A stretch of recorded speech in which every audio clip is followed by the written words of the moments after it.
Bonjour Maud. Bonjour à toi. Merci d'être ici. Merci à toi de m'avoir invitée. Première question. Tu incarnes le rôle de Camille dans Les yeux de Monet. Comment est-ce que tu t'es préparée pour incarner ce rôle ? Alors déjà, c'est le choix du metteur en scène de choisir. Lui, il lit le texte et il pense à des personnages, à des personnes pour jouer des personnages. Et lui m'a dit, j'ai tout de suite pensé à toi. Et quand il m'a envoyé le texte, j'ai vraiment, mais c'est vrai, il me l'a envoyé dans l'heure et demie qui a suivi. J'ai lu la pièce que j'ai trouvée extraordinaire. J'ai adoré cette pièce de Cyril Gély. Et Tristan Petit-Gérard, le metteur en scène, lui, en voyant la description, a pensé à moi parce que je pouvais correspondre dans certains points à ce personnage. Et moi, évidemment, le lisant, je me suis tout de suite vue dans ce rôle. J'ai tout de suite adoré ce personnage. Et en plus, elle est, alors c'est avec l'époque, les corsets, tout ça, mais c'est une femme qui est très libre et très drôle. Et j'ai adoré Camille, elle m'a beaucoup fait rire.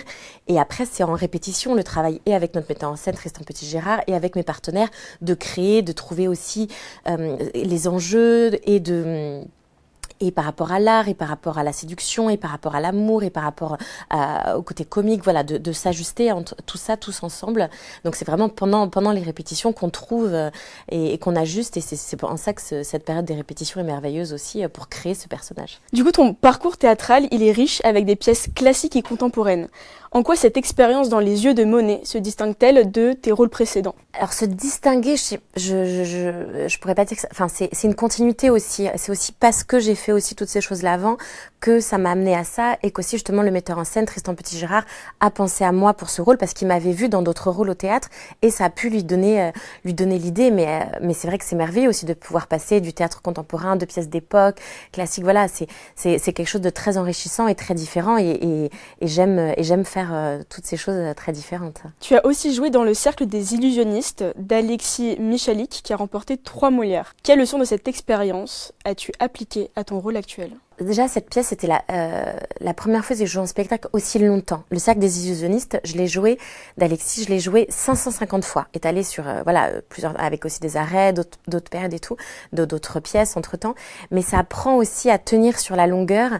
Alors, le travail en soi avec Alexis, la création, c'était merveilleux. En plus, voilà, c'est devenu toute cette bande-là, des amis et lui aussi.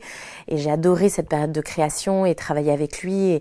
Et en plus, le thème sur la magie, le cinéma, Georges Méliès, c'était vraiment formidable et de rencontrer aussi toute cette bande là et d'être sur une longueur, sur une continuité et on a joué dans plein de théâtres différents, on a fait Avignon et c'est ça aussi, j'ai découvert le festival d'Avignon quand même avec cette pièce, donc c'était assez incroyable parce qu'on était complet tout le temps, ce qui sont pas vraiment les vraies conditions d'Avignon où tu dois tracter, c'est un peu compliqué et tout. Là, c'était direct dans des conditions royales où il y avait déjà tout le succès des pièces d'Alexis et ça apprend aussi et c'est ça aussi qui est formidable avec le théâtre, c'est qu'on peut jouer pendant des mois la même pièce et c'est ça ce qui s'est passé avec ce spectacle et qui est formidable dans la continuité. Donc là, j'espère aussi que ça va durer assez longtemps. On espère aussi.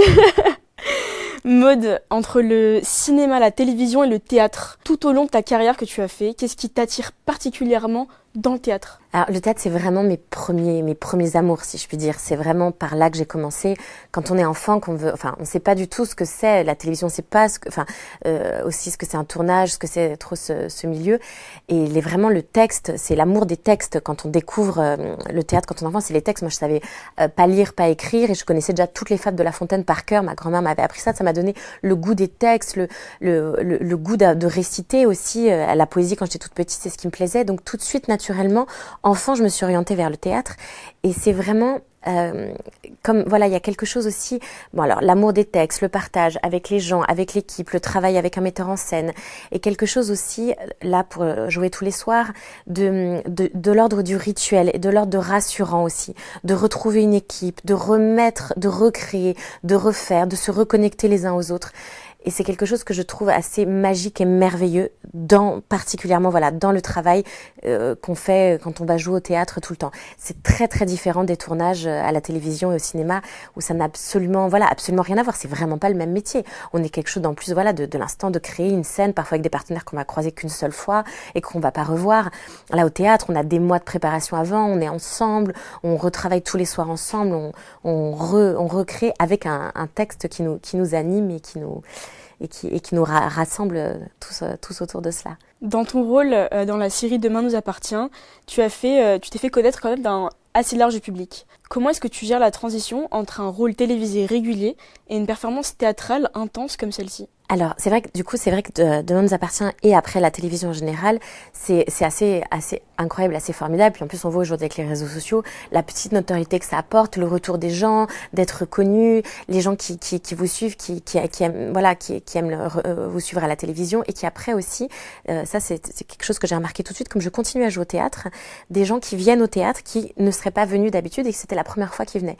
Beaucoup de personnes qui regardent beaucoup la télévision, qui du coup, suivant parfois des comédiens, et là en l'occurrence en me suivant, sont venus me voir jouer au théâtre et qui du coup ont découvert, et ça je trouve ça formidable, ça amène des gens de la télévision, de public de télévision au théâtre qui viennent parfois pour la première fois et qui disent mais j'aurais jamais osé venir, j'étais jamais venue avant, j'ai adoré, et voilà, et de découvrir aussi que nous on n'est pas le rôle qu'on interprète aussi, voilà, qu'on peut être très différent, on a une voix différente, on joue des personnages différents avec des enjeux différents, des époques différentes, et du coup voilà, c'est vrai que c'est quelque chose de très différent. Et en même temps, c'est aussi grâce à toute cette petite notoriété, si je veux dire, de la télévision que je peux aujourd'hui, voilà, aussi jouer aux côtés de Clovis Cornillac et d'Éric Pratt, que le metteur en scène a pu, voilà, faire appel à moi parce que j'étais passée par ce petit parcours de télévision et du coup d'avoir été un petit peu connue du public.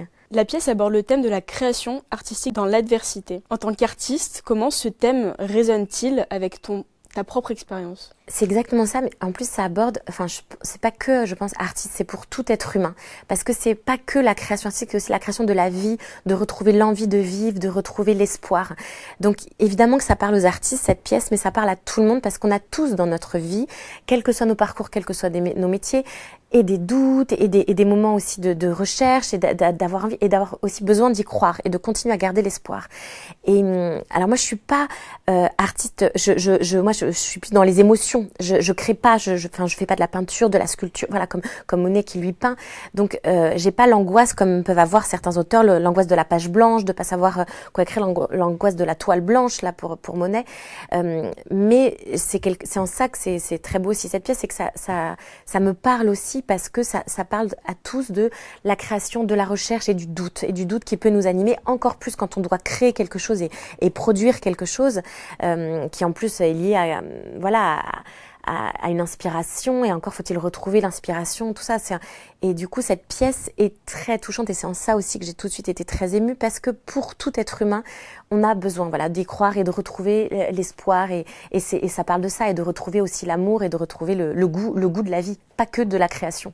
Travailler aux côtés de Clovis Cornillac, qui doit être une expérience quand même assez enrichissante. Qu'est-ce que tu retiens de cette collaboration ? C'est enrichissante à tous les niveaux, et professionnellement et humainement.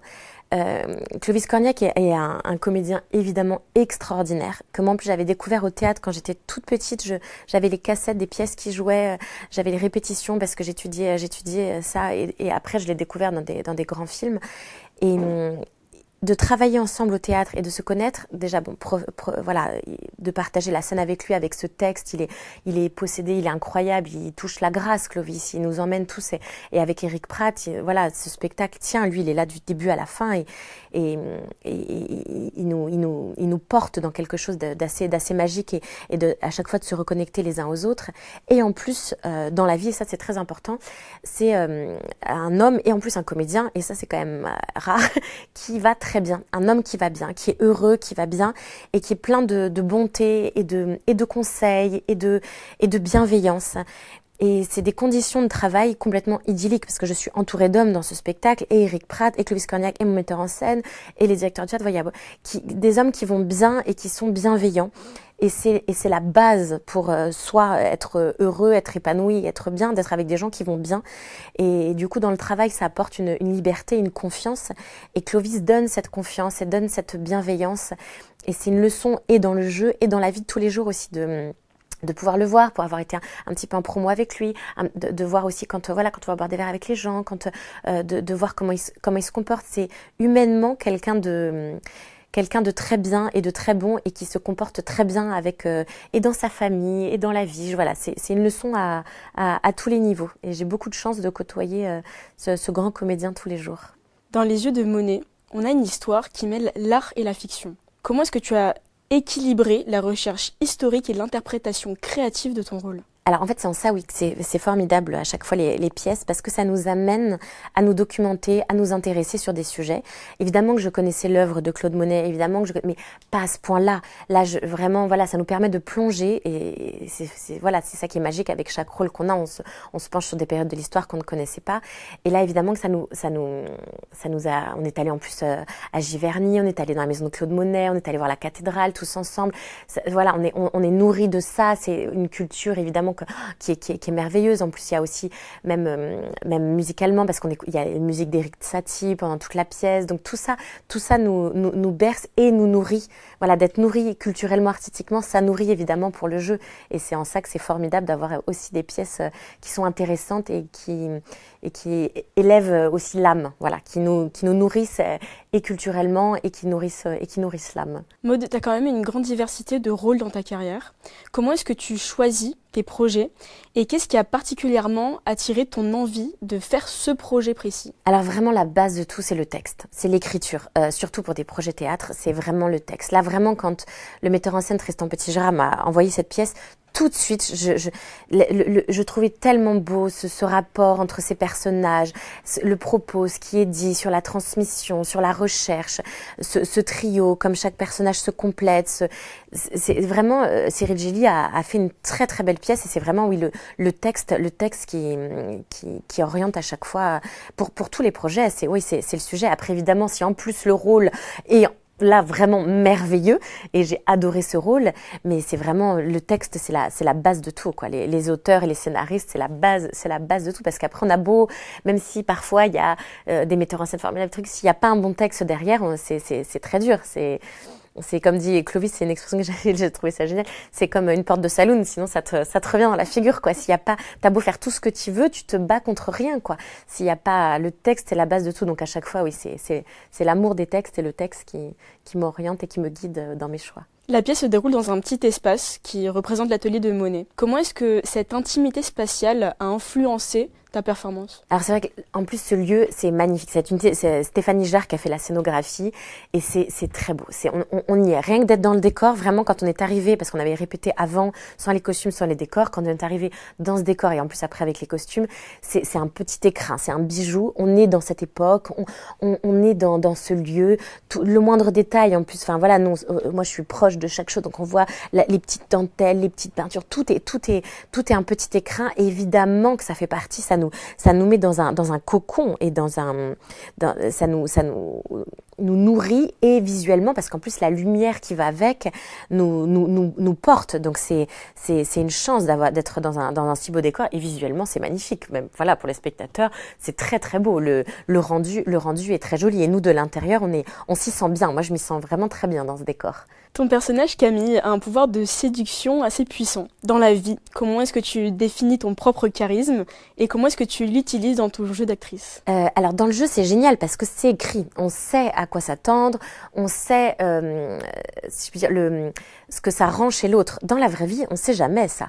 C'est pas écrit, enfin on sait pas ce que pensent les personnes en face, on ne sait pas nous-mêmes parfois, on ne sait pas vraiment aussi ce qu'on fait, ce qu'on dégage vraiment. Dans un rôle, on est quand même conscient et de ce qu'on dit et de ce qu'on a travaillé ça. Donc c'est ça qui est formidable, c'est que même s'il y a une grande liberté, c'est quand même écrit. Dans la vie, si on avait conscience des choses, ça serait, mais on n'a pas. Et c'est ça aussi qui est joli, qui est beau, c'est qu'on a absolument conscience de rien. On n'est pas du tout au théâtre. On est le maître enfin voilà, on a travaillé, on a un texte, on sait ce qu'on fait et c'est formidable. Dans la vie, on ne sait pas du tout ce qu'on fait.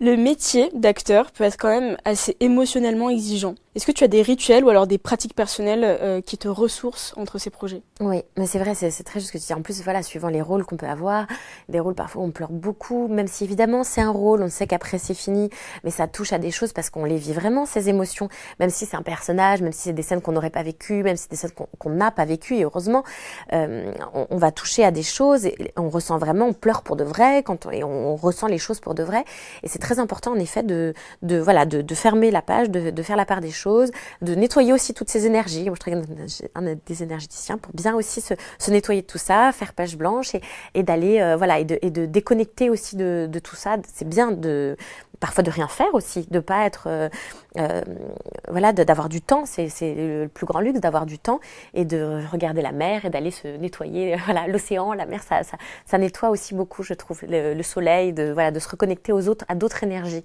C'est très important pour ne pas rester aussi dans des choses parfois qui peuvent faire mal et parce que c'est normal et c'est génial ce métier de passer d'une chose à l'autre, mais c'est important de changer aussi parfois. Donc tu te reconnectes avec la nature, avec des énergies qui sont plus pures et qui vont te relaxer, te calmer. Exactement. Mais pour tout, je pense, même quand on n'est pas actrice, c'est important de le faire. Ouais, c'est important de le faire. Même quand on ne joue pas des choses parfois dures, parfois c'est important de se reconnecter, quoi qu'il nous arrive dans la vie. Est-ce qu'il y a un rôle au théâtre ou alors au cinéma que tu rêves d'interpréter, mais qui ne s'est pas encore présenté à toi? Alors, il y en a plein. Et alors, pour reparler de Clovis Cornillac, avec qui que je vois tous les jours, et qui nous donne aussi plein de conseils, il m'a dit récemment qu'il ne fallait jamais dire ce qu'on voulait vraiment et les rôles dont on rêvait vraiment pour que justement ça arrive à nous. Donc je vais suivre ces conseils, je suis beaucoup de ces conseils et ça je trouve que c'est un très beau conseil aussi de pas forcément alors on peut soit c'est très différent d'être dans quelque chose par rapport à l'univers, par rapport aux choses, par rapport à ce qu'on désire, de mettre en œuvre et en place les choses dans sa vie, mais de pas forcément dire voilà. Donc je vais suivre son conseil, je ne dirai pas, mais évidemment qu'il y a plein de beaux projets et plein de rôles et puis après c'est beau aussi d'avoir la surprise aussi, de se dire ah tiens ça j'avais pas pensé. Quand on nous envoie, moi par exemple là pour cette pièce, évidemment que je rêvais de retourner au théâtre, je rêvais d'avoir un beau rôle, mais là c'était vraiment au-delà de ce que je pouvais espérer et c'est ça aussi qui est beau, c'est de se laisser surprendre et de se dire oh, c'est génial, j'adore moi faire des choses voilà d'être en costume d'époque là, oh c'est un rôle d'époque, oh avec des partenaires que j'adore, que j'admire et d'être encore plus voilà agréablement surpris que ce qu'on pouvait espérer et ce qu'on pouvait dire. Maud, merci beaucoup pour tes réponses. J'ai beaucoup parlé. J'ai adoré. Merci beaucoup.